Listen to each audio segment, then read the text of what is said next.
Əyyub. 20-ci fəsil. Sofar. Namatlı Sofar belə cavab verdi. Düşüncələrimə görə cavab verməyə məcburam. Çünki daxilən narahatam. Məni utandıran bir gilə eşidirəm.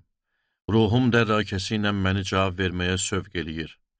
Bilirsən ki, əzəldən bəri, insanın dünyaya gəlişindən bəri, pislərin qəlbə çalması qısa çəkər.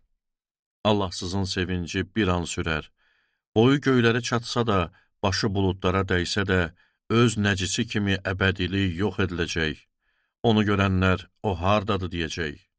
Yuxu kimi uçacaq, bir daha tapılmayacaq.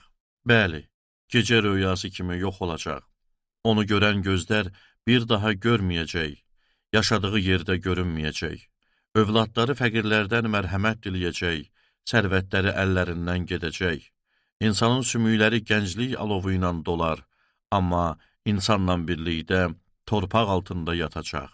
Pislik ağzına şirin gəlsə də, dilinin altında gizlənsə də, insan pisliyi tutub buraxmasa da, damağının altında saxlasa da, yediyi yemək mədəsində qıcqıracaq.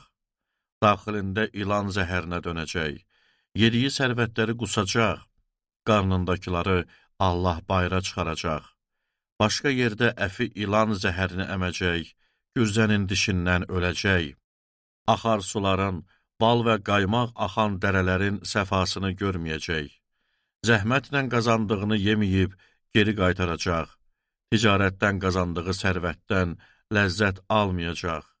Çünki fəqirləri əzib üzü qoylu qoymuşdu. Öcü tikmədiyi evi zorla almışdı. Könlü rahatlıq nədir bilməz, zövq aldığı şeylər onu xilas etməz. Yeməyindən artıq qalmayacaq, ona görə firavanlığı uzun sürməyəcək. Bolluq içində əzaba düşəcək, fəlakət ona qarşı əl qaldıracaq. Qarnını dolduranda Allah şiddətli qəzəbini onun üzərinə göndərəcək, onun üstünə tökəcək. Dəmir silahdan qaça bilsə də, tunc ox onu dəlib deşəcək. Ox onu dəlib keçəcək, onun kürəyindən çıxacaq.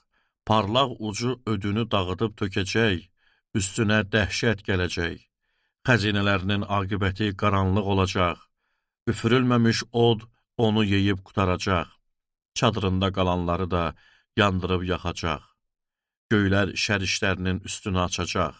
Dünya onun əleyhinə qalxacaq. Allahın qəzəb günündə azğın sellər sərvətini aparacaq. Pis insan Allahdan belə pay alacaq. Allahın ona verdiyi irs budur.